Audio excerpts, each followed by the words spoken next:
sure what causes that. It's not that way next door. I mean, just on the other side of the partition. Ashcraft has a chilling effect. It's true.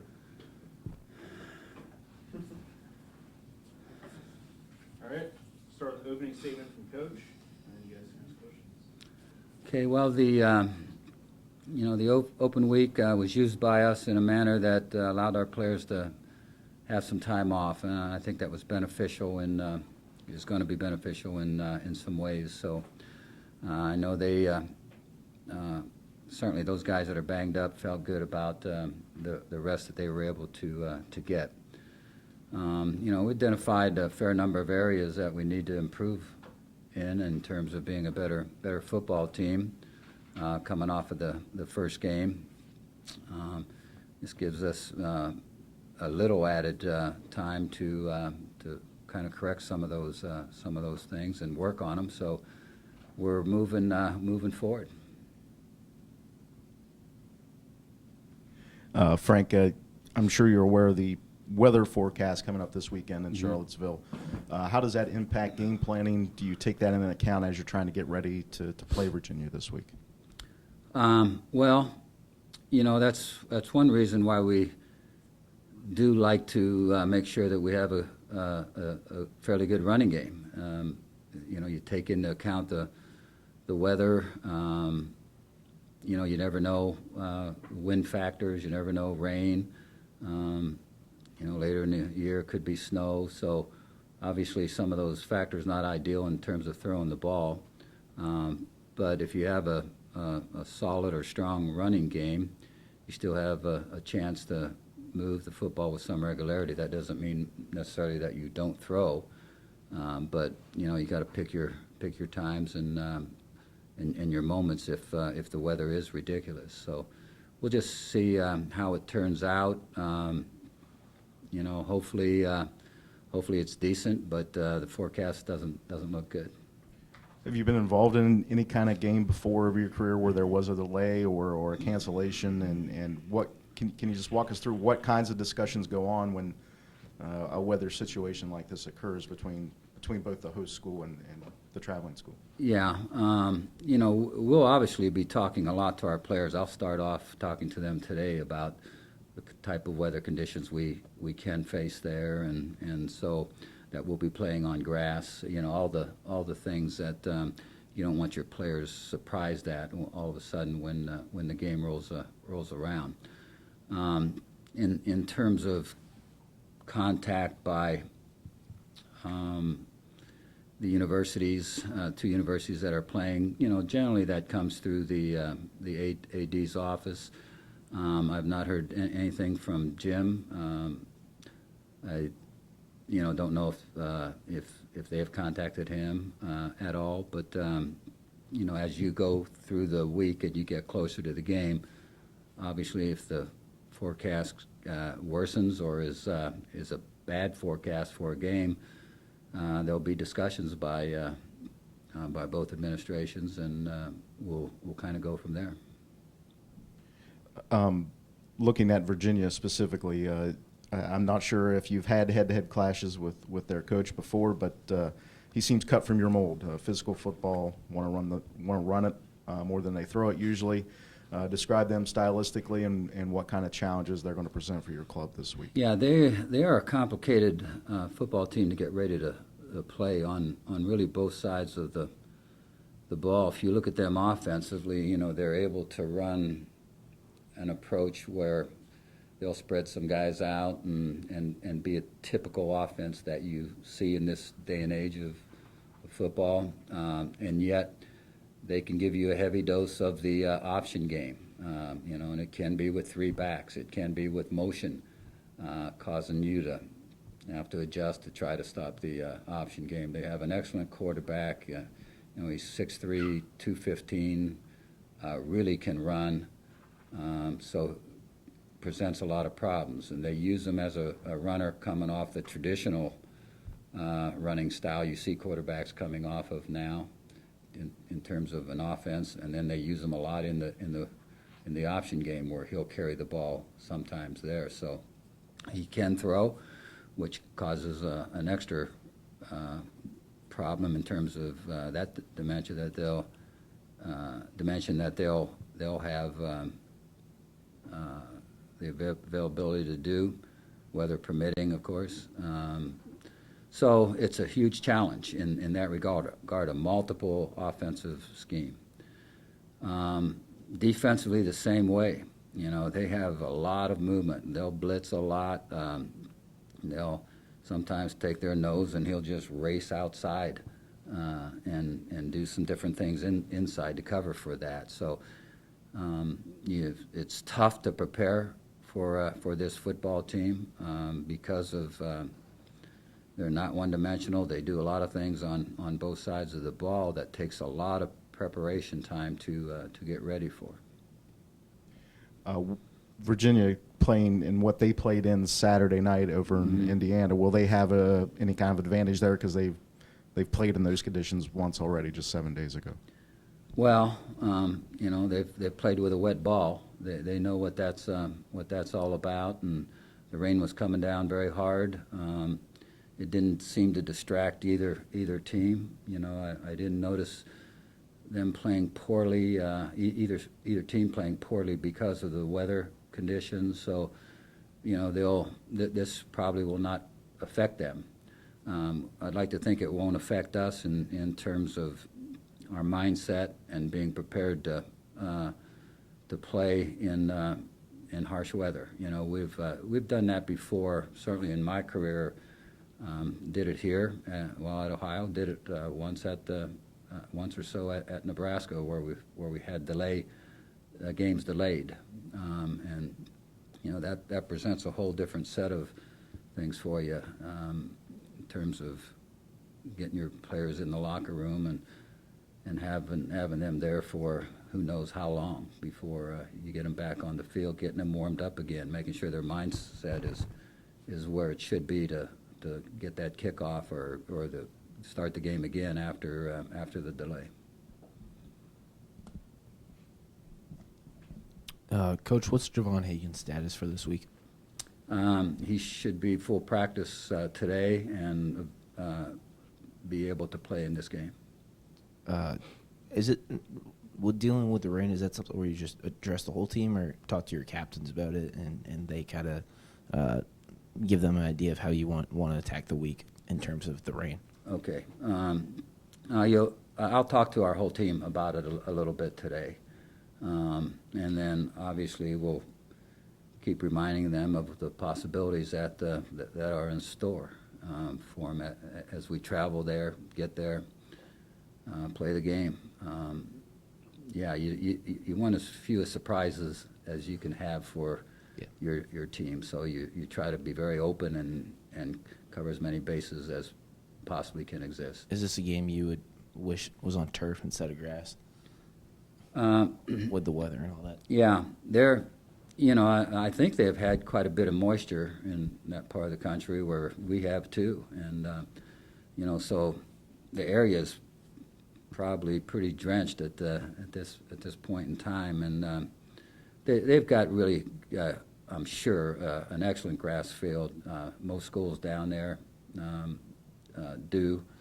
And, they have, I'm sure, a draining system for it, but just, how much rain comes and how the field will hold up, we'll see, but it's going to be the same for both teams, so that's one thing we do know.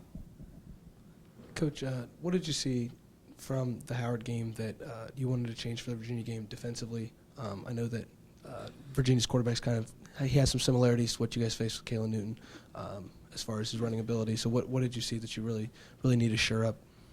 Yeah, one thing, not to be surprised by trick plays. We showed them a number of trick plays. We talked about a number of trick plays, and I'll be darned if they, didn't open the game up with a couple trick plays, and got some big yardage off of chunk plays, explosive plays off of those, and so obviously we'll continue to practice that, and I think our guys, having seen it for real on the football field, will have an impact on them, and so hopefully we'll be a little harder to trick, as we go into this one and the remaining games. You know, there are things on both sides of the ball that we certainly got to do much better and are capable of doing much better. You know, offensively, we didn't run the ball the way we want to be able to run the football. You know, we need to get that done. You know, defensively, way too many explosive plays, too many yards given up, too many points given up. But you know, always there's some good, or usually there's some good along with all that bad kind of stuff. And you know, we're number one in the turnover ratio in the country if you look at it counting all games.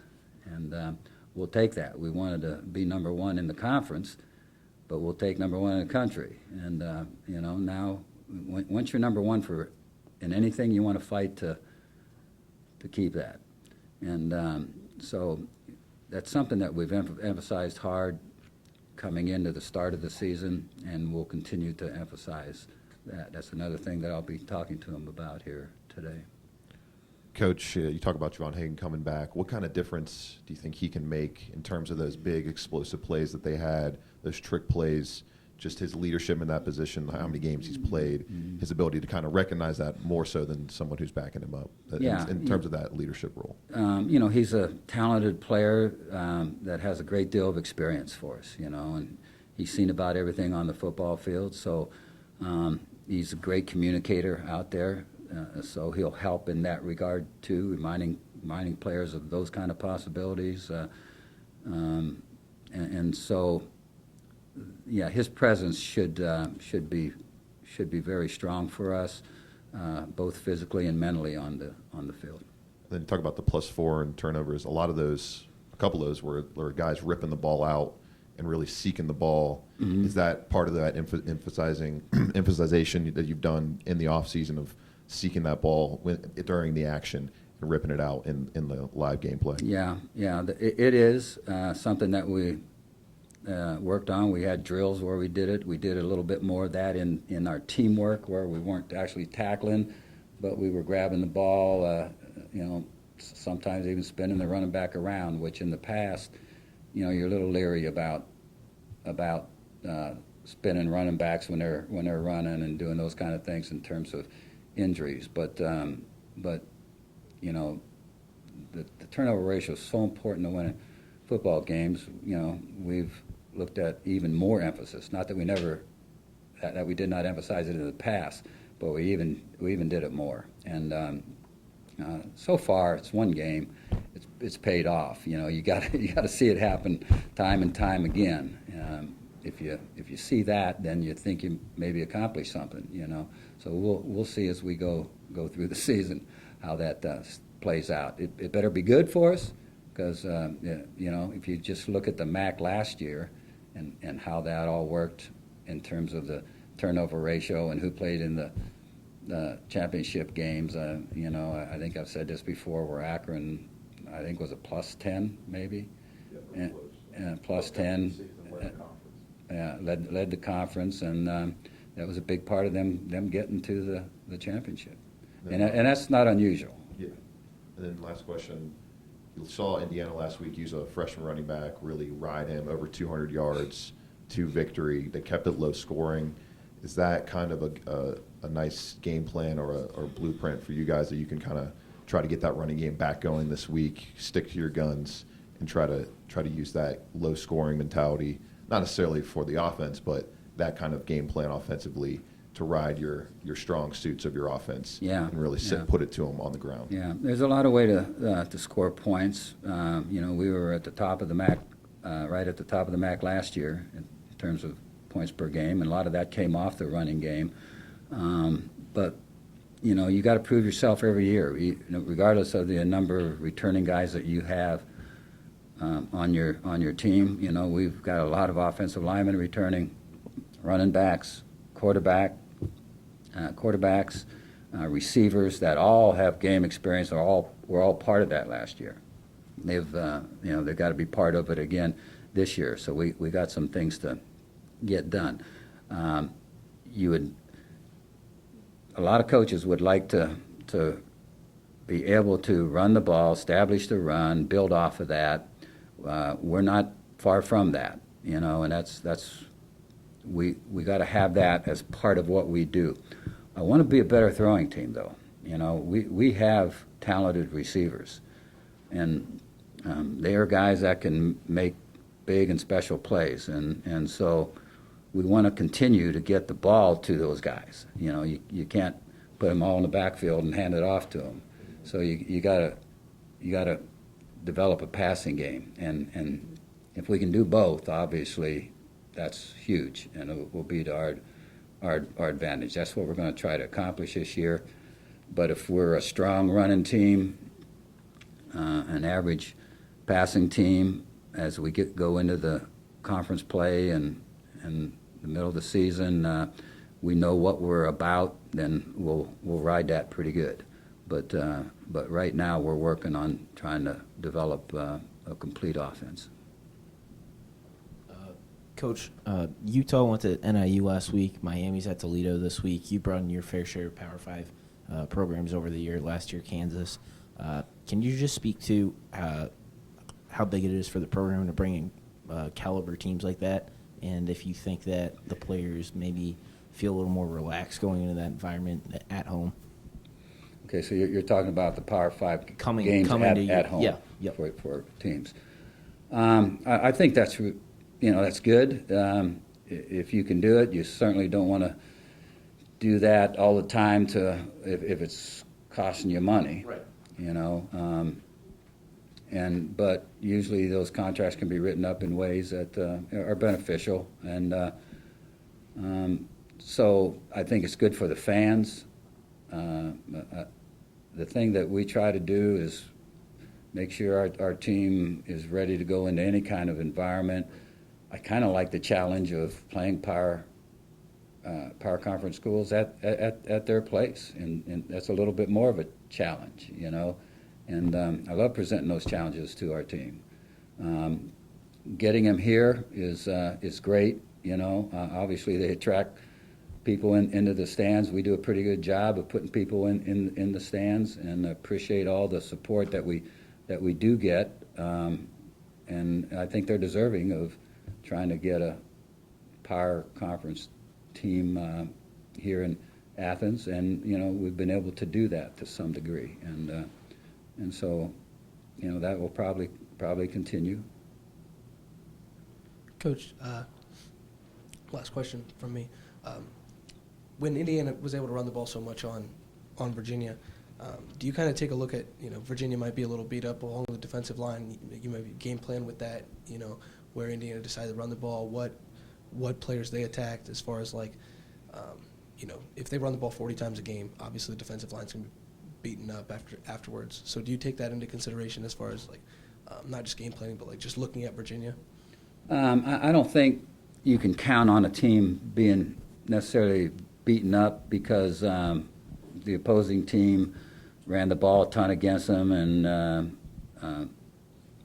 just like we come out of games, it's not necessarily the banging and hard hitting that causes your guys to be banged up or miss games, and so I don't count on them being sore or banged up and not be ready to go. I think they'll be fine. I don't know yet of guys that are out from their team, so that'll somewhat unfold as the week goes on. I don't think you plan around that too much, unless, because I've seen guys that were supposed to be out that weren't out, and then if you plan around the guy not being there, you got a problem. If he's a guy that you better have more than one people dealing with, So we'll see as the week goes on how banged up they are and we are, and get ready to go. You have a nearly entirely new starting front seven. How did that group hold up or show in your opener, and with you're getting one after another in terms of multi-threat quarterbacks, especially early in the season. in what ways can they be better when facing those kinds of options from the opponent? You know, I thought our defensive ends held up pretty well. We feel like we've got a fair number of defensive ends that we can put in there and interchange things a fair amount in there, and not lose quality of players on the field. So, you know, I was pleased with how that showed, and if it keeps getting better, we'll have what we want there. You know, interiorly, you know, those guys held up well. You know, we're not the biggest that we've been in interiorly there, but they're smart football players, they're quick football players, they're tough football players. So, you know, I thought they held up pretty well. We got a fair number of hurries from the quarterback and hits on the quarterback, which is always good. We got to get an extra step coming from here and there to get more sacks. You know, I think that's something, as much as teams have thrown against us here the last so many games, we just got to get more sacks. But in terms of individuals and effort and playing relentless, I think that group did a great job. The defensive line, does it have the depth? And I assume this will be a season-long kind of building process, but does it have the depth right now that you need to have right now to work it the way you've worked it the last couple of years up front? Well, we're hoping that's going to be the case. You know, again, in the defensive line, I think we do have the depth that we can get the rotation that we need.